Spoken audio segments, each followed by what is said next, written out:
राधे राधे महाराज जी। महाराज जी, क्या जैसे भूत प्रेत इंसान के शरीर में प्रवेश करते हैं, वैसे भगवान भी साधु संतों के शरीर में प्रवेश करते हैं? पहली बात तो भगवान पहले से बैठे हुए तो प्रवेश क्या करे। सबके हृदय अछत अविकारी, सबके हृदय में अविनाशी परमात्मा हृदय में बैठा है। वेद कहता है सहस्त्र शीर्षा पुरुषा सहस्राक्षा शास्त्रपात सभूमि ग्वंग सर्वतस्प्रत्वातिष्ठत दशांगुलम मां, 10 अंगुल नाभि से नापो ऐसे। तो ये देश आता है, इसे हृदय देश कहते हैं।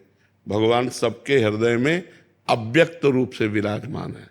अव्यक्त रूप मतलब आपको दिखाई नहीं दे रहे, महसूस नहीं हो रहे, लेकिन सब कुछ उन्हीं से चल रहा है।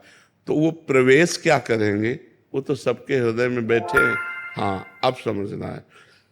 जैसे जितना भजन हमारा हुआ उतने भगवान का पावर प्रकाशित होता है। जैसे एक पापी आदमी है तो भगवान का पावर एकदम गुप्त है।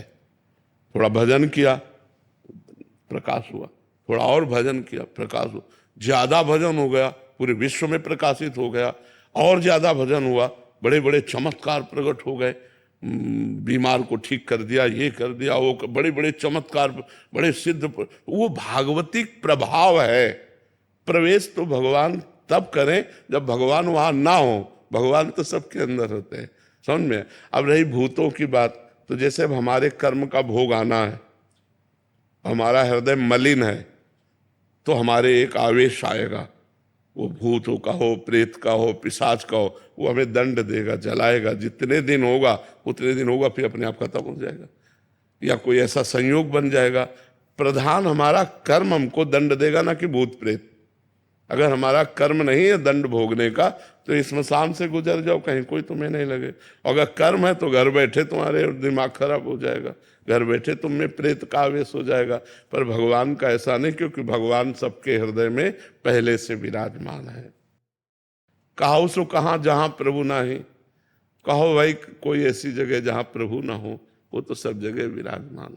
भाग्यश्री मिश्र जी, मुंबई से। राधे राधे। राधे राधे महाराज जी। महाराज जी, आपके श्रीमुख से सुना था कि भगवत प्राप्ति 5 प्रकार की होती है, तो किस प्रकार से करनी है महाराज जी? क्या 5 प्रकार का तात्पर्य होता है हमारी जैसी भावना होती, भगवान के समान वैभव प्राप्त होना, भगवान का जैसा रूप प्राप्त होना, भगवान में लीन हो जाना। जैसे हमारे दास्य, सख्य, वात्सल्य, गोपी भाव, सहचरी भाव, ये भाव है ना, तो हम जैसी भावना करते हैं वैसी हमको भगवान की कृपा प्राप्त होती है।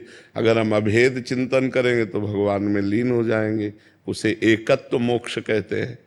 और भगवान के रूप का चिंतन करते हुए, जैसे राम रूप का चिंतन किया और उसी में तन्मय हो गए, तो हम राम रूप को भी प्राप्त हो सकते हैं। जैसे भगवान के धाम में जितने जाते हैं सब हरि रूप जाते हैं, वैकुंठ में जितने रहते हैं सब हरि के समान ही रहते हैं। 4 भुजा श्यामालंग सब भगवत, गीध देह तज धरि हरि रूपा आता है ना, हरि रूप धारण करते हैं। तो सारिष्ट सामीप्य, भगवान के समीप रहना, सायुज्य, भगवान का मोक्ष पदवी प्राप्त कर, तो ये भगवान की सबसे मोक्ष है। हमको इस चक्कर में नहीं पड़ना, हमको भजन के चक्कर में पड़ना है कि हमारा 1 मिनट भी भजन से खाली न जाए। बस हमको ये चिंतन करना है। हमको ये चिंतन नहीं करना कि हमें सारिष्ट में मोक्ष मिले, कि सारूप्य मिले, कि सामीप्य मिले, कि एकत्व मिले। मालिक जाने, हमें